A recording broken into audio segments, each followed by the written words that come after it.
We begin the show in Ukraine, where the situation in Bakhmut is extremely serious. The deputy commander of the National Guard of Ukraine says that fighting is going on there round the clock.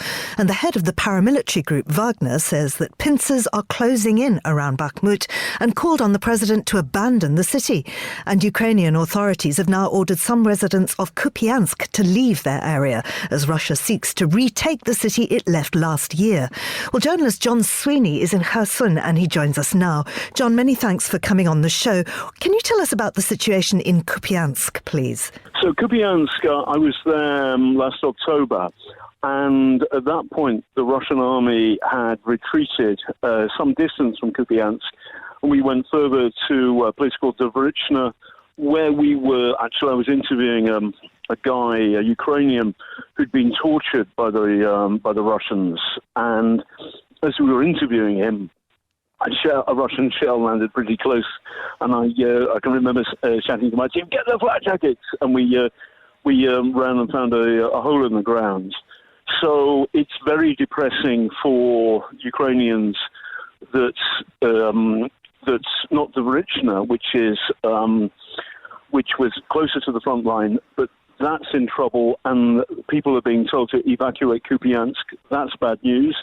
The news from Bakhmut is all bad. If you don't have to be a military strategist to look at the map, then you can see the two claws of the kind of Russian crab are about to sort of gobble up Bakhmut, and it becomes very, very difficult for the Ukrainians to resupply, to get ammo in, to get their injured soldiers out if they have to run through a kind of Russian gauntlet. So the news from the front right now isn't great for Ukraine. What are the other strategic places that we should be keeping an eye on? Well, I'm in Kherson right now, which is a town which was under Russian occupation. The Russians have left, but they're on the other side of the river. And while I've been here this morning, there is an occasional crump and thud of artillery. It's astonishing, isn't it, Georgina? I did this stuff, grade level English, Wilfred Owen's poems, Anthem for Doomed Youth, stuff about crumps, and all the idea that something I thought had been consigned to history, war in Europe, has come back again, thanks to the Russians, thanks to Vladimir Putin. It does your head in, frankly. But the bigger picture, the wider picture is more optimistic. I think it's fair to say that the Ukrainians will lose this war unless the West helps them as much as possible. And the West has been too slow to commit to the Ukrainians the things they're desperate for, in particular, tanks. Now, those decisions have now been made, but I believe that they were made too late and too slowly. And that is why the Russians are on the front foot at the moment, because Putin has had a draft, and he's now using his cannon fodder, who go in kind of human wave attacks, because the Russians, Vladimir Putin, doesn't care very much about his own people. But nevertheless, just simply, in war, quantity is quality, mass works. And so for the moment, the Russians are pushing ahead. Down the track, I think what will happen is when the Western tanks, etc., arrive and Ukrainians have got a mass of them and the ground is dry. At the moment, it's too muddy. I was trapped in mud the other day. Our car had to be rescued by Ukrainian jeep to pull us backwards out of the mud. When the ground dries and there's enough Western tanks the Ukrainians can use, then the war will change. So for later this year, for this summer, I'm an optimist. For now, the news from Ukraine is grim. You mentioned Wilfred Owen just now and his poem Dulce et Decorum Est. Are Ukrainians still thinking that it's sweet and good to die for their country? They're celebrated for their resilience and courage. How are you finding the mood on the ground? Well, I love the poems of Wilfred Owen, but the idea that the issue for the Russians is simple, is that they've invaded a peaceful country. The Ukrainians don't fight. Ukraine doesn't exist anymore. And I think if they invaded Britain, old as I am, I'd do my best. If I couldn't fight, I'd protest, I'd write, I'd throw rocks, whatever. And so I feel that this is an existential war for Ukraine, and everybody here does it. Everybody here you meet just wants the Russian army to leave Ukraine, to leave them be so they can get on with their peaceful democratic life. And that's the thing. I also think that the Russian dark money, I believe, helped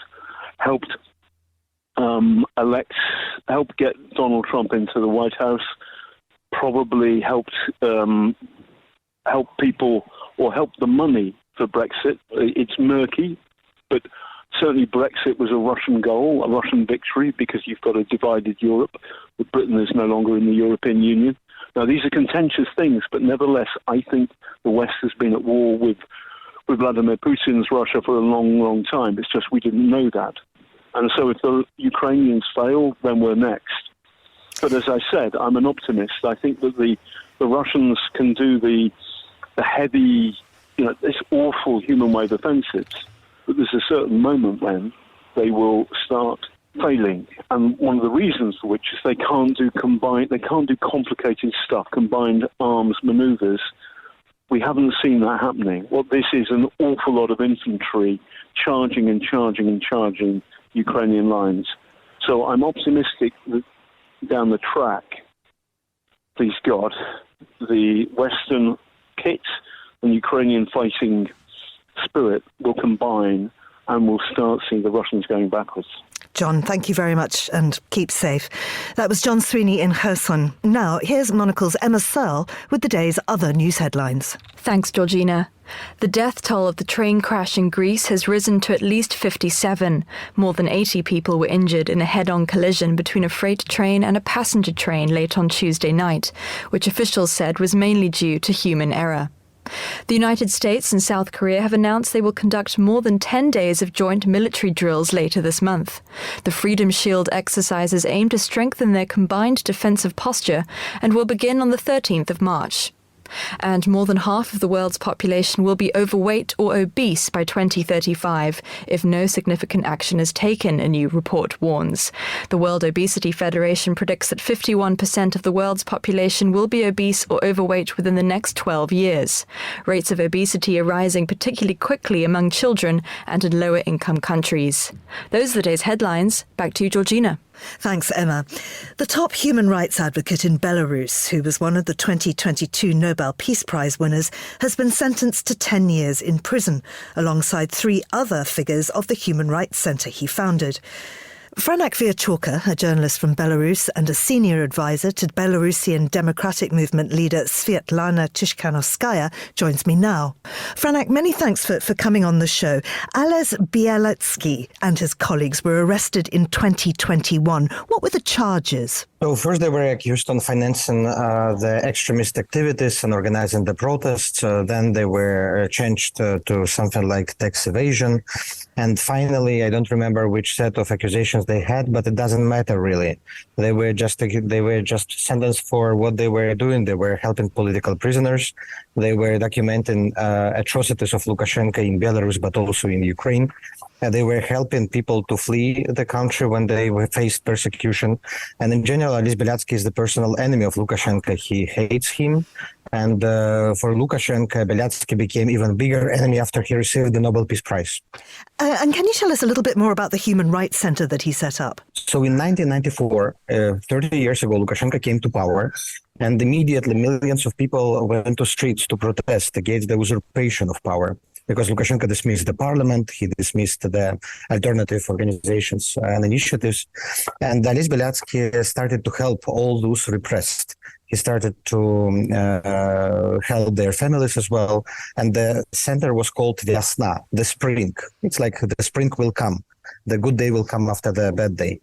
And all these years, he was doing the same stuff. He was advocating for Belarus in the international arena. He was managing the thousands of volunteers.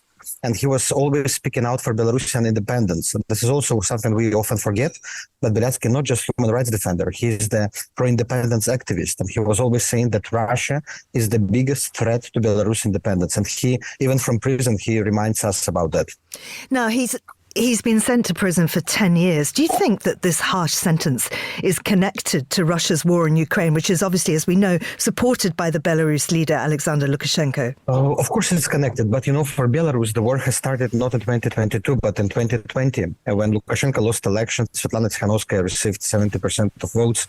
Results were falsified, and Lukashenko seized the power, and he started mass repressions. I can't understand how it happened that suddenly Belarus fell down in the medieval times, in the Stalin era.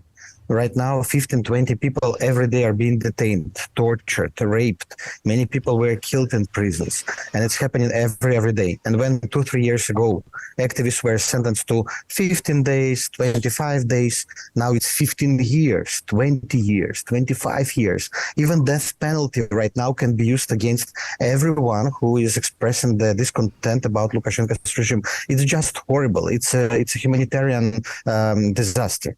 Lukashenko met with the Chinese President Xi Jinping on Wednesday. Together, they called for a ceasefire and negotiations to bring about a political settlement to the war in Ukraine. How serious is Lukashenko about this? I mean, do you think that he's readying his country to join Russia's invasion? And if so, would that be supported by the people of Belarus? Lukashenko is already part of the war. Lukashenko supports Putin since the very beginning, and he hoped that the war will be short and Lukashenko will be the victor. It didn't happen. Right now, he's trying somehow to balance, but he's still accomplice. He is a criminal. He must be on tribunal along with Putin. Chinese visit, it's not something extraordinary because it was planned. It was planned several years ago. There was no any promise given to Lukashenko. Of course, for Lukashenko, it's a great opportunity to say, look, I'm a big boss. Foreign leaders are meeting me, not just Russian governors. And but in fact, I don't think China will give money to Lukashenko. What China can try, they can use Belarus to deliver, to supply Russia with weapons. This would be dangerous development if it happens, and we should closely monitor that. But to assume that Lukashenko and Chinese leadership discuss the war and the peace plan, it's crazy. And finally, Franek, with one of the top pro-democracy leaders in prison, how likely is there to be mass opposition to a war, or indeed continuing protests against Lukashenko?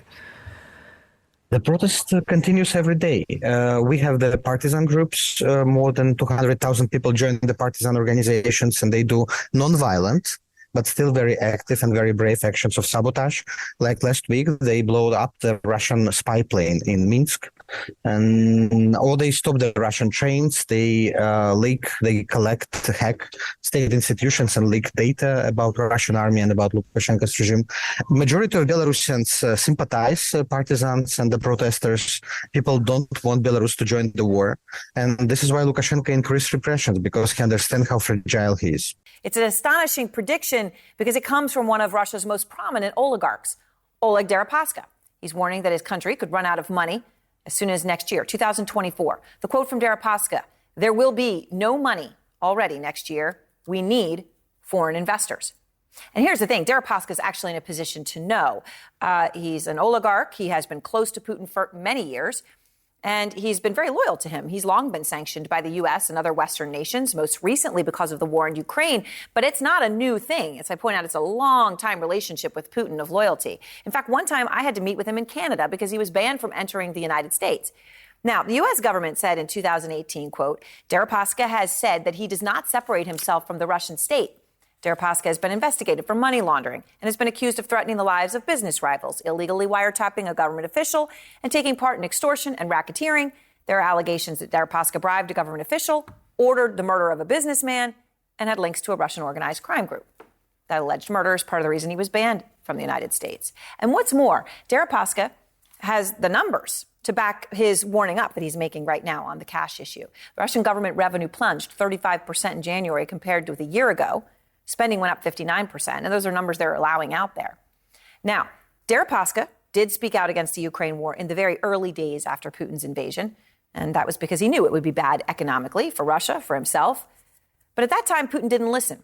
And in fact, even as Deripaska, in that inner circle, is giving that warning today, Putin is giving a very different impression about the Russian economy. Here he is days ago.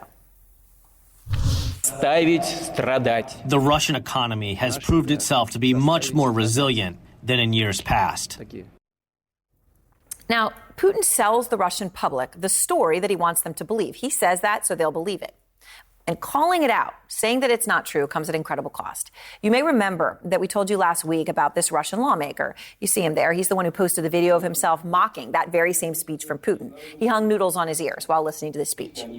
That act demonstrates an old Russian expression, which just simplistically translates to stop lying.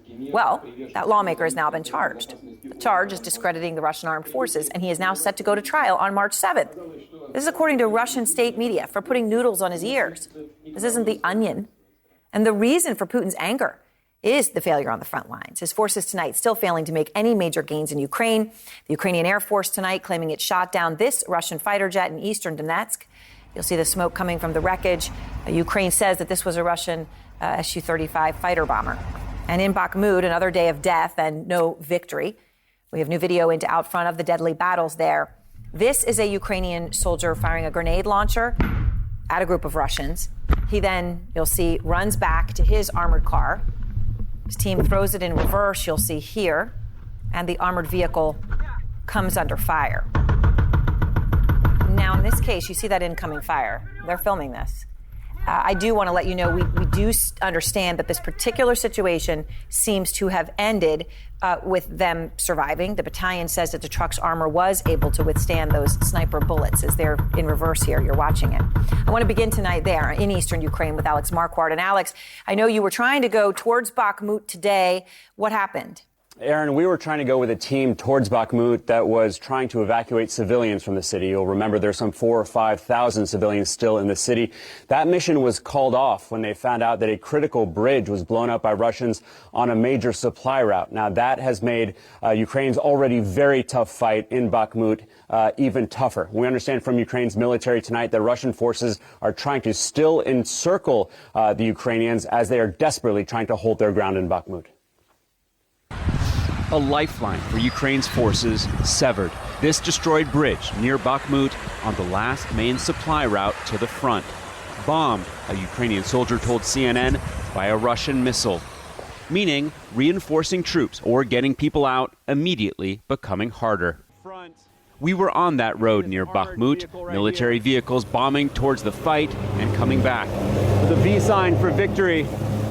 Russian forces have made progress at encircling the city, leaving only the west open to Ukrainian troops. The ferocious fighting has left thousands dead on both sides. Wagner forces, which have led the Russian charge, have paid a particularly high price. Today, Wagner's leader, Evgeny Prigozhin, on the outskirts of Bakhmut, released a video claiming, quote, "The pincers are tightening." He called on President Volodymyr Zelensky to withdraw his troops, saying, give them a chance to leave the city. Prigozhin regularly exaggerates Wagner's gains. Ukraine blasted today's video as part of a disinformation campaign. But Ukrainian commanders admit they are facing withering Russian attacks. The Eastern commander posted photos today of a visit to Bakhmut where he was briefed on the problems with Ukrainian defenses. Despite no announcement of a withdrawal, some possible signs have appeared. This Bakhmut rail bridge strategically bombed by Ukrainian soldiers to make it impassable. The head of a Ukrainian reconnaissance unit saying they received an order to immediately leave Bakhmut without giving a reason. In neighboring Chaziv Yar, soldiers from an artillery unit told us they have no plans to stop fighting here, fearing what could then happen. The problem is not just Russia taking Bakhmut, Otabich says. They will not stop and will keep destroying the next cities. We need to wait for reinforcements to come and then kick them out. So it is unclear whether those reinforcements are coming, Aaron, but when speaking with those soldiers, they did tell us that they want to keep fighting in Bakhmut. They think that if they lose Bakhmut, if Russia takes Bakhmut, then Russia will use that as a jumping off point to keep pushing into Ukraine, take that next town where we were, Chaziv Yar, and set their sights on other towns and cities deeper into eastern Ukraine. Aaron? Alex, thank you very much from Eastern Ukraine tonight. And out front now, Dan Rice. He advises Ukraine's armed forces and was also just named president of American University in Kyiv. He also just returned from Ukraine. And Nina Khrushcheva, the professor of international affairs at the New School and the great-granddaughter of the former Soviet leader Nikita Khrushchev. And so thanks very much to both of you. I appreciate it. It's good to see you both. And Dan, obviously, I know you're going to be spending even more time there, taking on this new position at the American University in Kyiv as well. So when you see Bakhmut and what's happening there, that bridge being blown out that Alex was just reporting on, Prigozhin saying, surrender, we're going to get you. And it seems from what we're hearing, right, this hasn't been going the Ukrainians' way, millimeter by millimeter. And, I guess some experts are saying, look, give it up in Bakhmut, lose the battle, win the war. Absolutely. It appears that the feared Russian offensive is in Bakhmut. They're losing a lot of casualties. They're losing over 20,000 a month dead and about 3 times that wounded. So since November, they've lost about 75,000 killed in action. So basically Putin is betting everything on Bakhmut, which is not a strategic location. So Ukraine is giving up some territory, which is non-strategic. It's a 70,000 person city that basically is not strategic and has virtually nobody left in it. And the entire Russian army is being degraded. And by May or so, they're going to be basically a leaderless conscript army, and that's when Ukraine can counterattack. And so you think that's how they're playing this, or strategically doing this right now? I mean, Nina, this is in the context of what Oleg Deripaska said, that they're going to run out of cash by early next year. As we said, he did call for an end of the war in Ukraine at the beginning, but this is somebody Putin has known for a long time. He's been very much in that inner oligarch circle, such that it is. How significant is it that he is saying, it was a conference in Siberia or something, where he said there will be no money next year? It's not the first time he's said that. And at the beginning, it was also a conference in Siberia, and he also was very open that we need the world, it will be over. He promised that Russian economy wouldn't survive, but then it sort of somehow survived. Well, it has lived through, yes. Right. And he himself said a couple of months ago that apparently Russian market economy turned out to be much better than he thought it would be. But once in a while, he comes out with this warning that for now he can get away with, because it is. I mean, of course, Russia will run out of money. But I really don't think that this is Putin's concern anymore, because Putin is going to fight until he can, with the money or without. And businesses now are obliged, essentially, to pay for this war to a certain degree. And so, on this, Dan, the top White House aide today, John Kirby, told Abby Phillip that giving lethal aid to Russia is still on the table from China, right? Yes. And that's something Putin is obviously very much trying to do, right? Because you talk about Bakhmut, you talk about the reality in Russia, he needs something. He's running out of everything. Out of everything. So would anything China could do or would do in the way that they would do it, which wouldn't be like a blatant in your face, here it is, would that change anything on the ground? Well, Representative McCall has said that they fear that China's going to give 100 drones to Russia. Just starting to give arms to Russia, lethal arms, would be very dangerous, and it would be an escalation of the war. I think basically Xi Jinping has seen a masterclass in what not to do. He's seen basically Putin make every strategic blunder. To join him right now would be fatal. On the one hand, he's trying to negotiate peace. On the other, he's threatening to give arms. I think he's going to try to win over the world. What's the right way to describe 100 drones? A drop in the bucket or meaningful? It wouldn't be significant, but what it would be is symbolic. That means they're actually going in to support them. So drones would be able to help the Russian artillery fire become more accurate, and it is a big artillery war. So Nina, the Kremlin today said strengthening the border because of this, what they call a terror attack on a village along the border. They said armed Ukrainians raided it, and Putin called the group neo-Nazis and said this. It is precisely these people who aimed to deprive us of our historical memory, to deprive us of our history, to deprive us of our traditions, our language. Nothing will work for them. We will crush them. Now, of course, Putin then delayed a trip he was actually going to make to the region, the whole region, claiming that this was the reason. What do you read into what's happening here?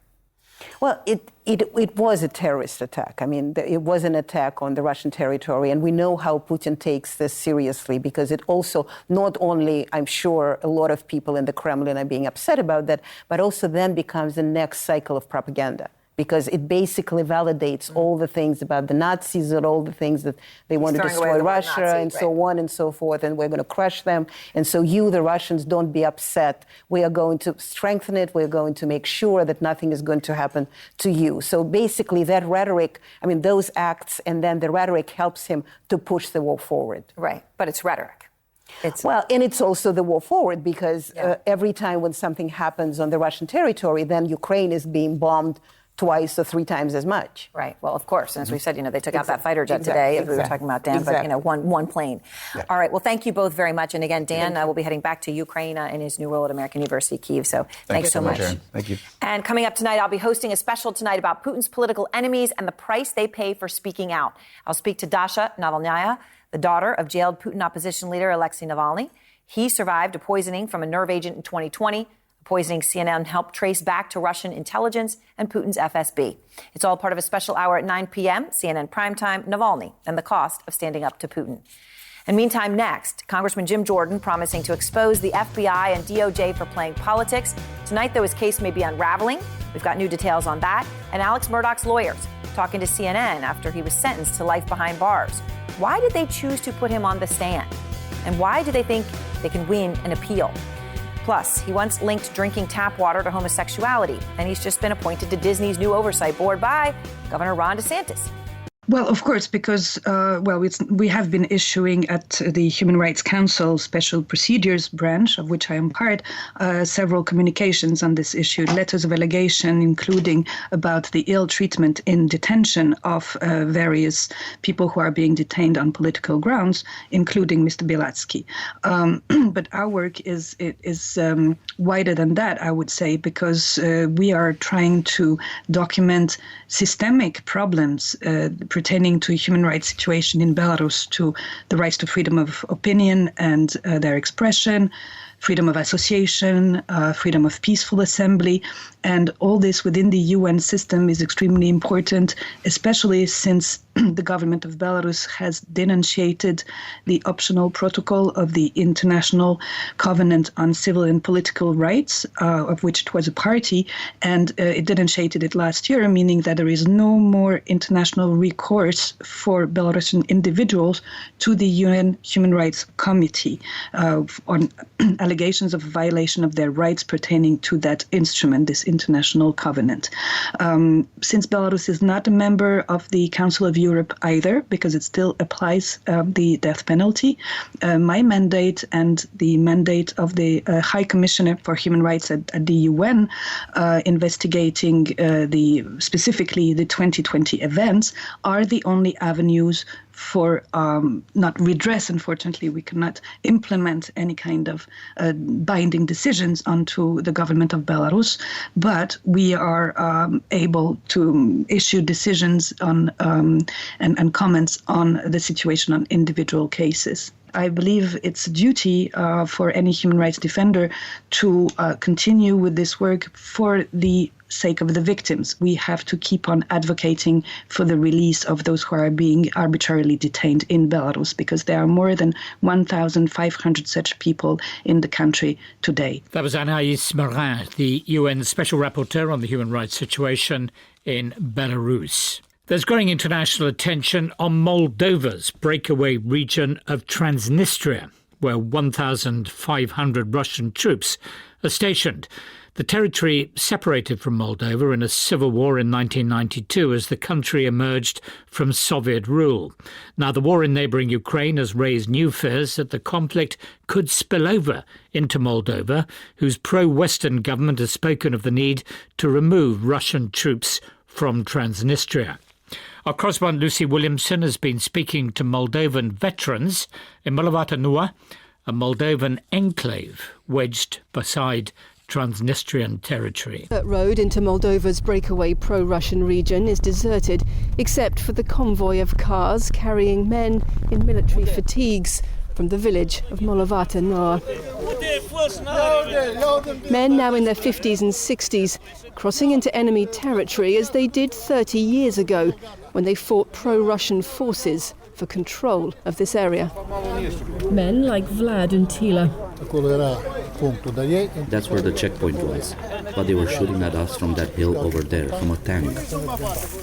Once a year, these veterans make a pilgrimage from the Moldovan village of Molovatanoa into Russian-controlled Transnistria, following a trail of simple monuments, pale blue crosses made from metal poles that mark the places their comrades fell, sharing wine from a plastic bottle and remembering young men like Vasya.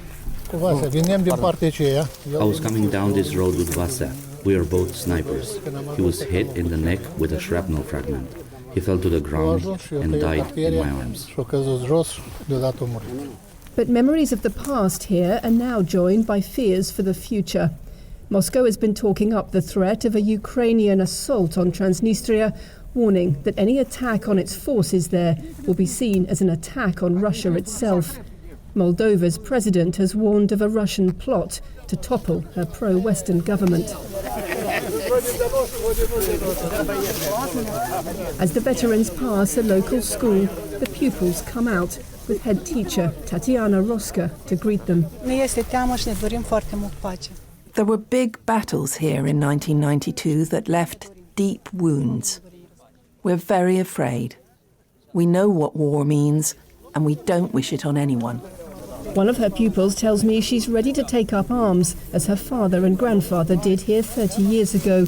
But the pull of Moldovan identity is set against the pull of subsidized Russian gas from Transnistria. There are those here who say that Transnistria looks after them, while Moldova's government, on the other side of the river Dniester, ignores them, and that President Maia Sandu is provoking a war with Moscow by moving closer to the west. I'm going to be honest. It's very difficult to convince people that life is better in Moldova when they pay a fraction of the price for gas here. The mayor of Molovatanoa, Oleg Gazia, says divisions here have deepened since Moscow cut gas supplies to Moldova last year. We can't talk about freedom and a better life, and at the same time tell them to go across the river and pay 30 times more for their bills. They'll say, "Are you crazy?" But there's a hidden price. It buys their support. In the village square, the veterans end their pilgrimage by laying red carnations at a memorial to the frozen conflict. In the years since they fought pro-Russian forces, their children have grown up alongside Russian soldiers, Russian language and Russian economic support. We older men will still form the heart of any resistance, Vlad tells me, even with the involvement of younger men. Jammed up against Transnistrian territory and separated from the rest of Moldova by the Dniester River, many in this tiny Moldovan enclave feel vulnerable, wondering if they'll be asked to defend it again.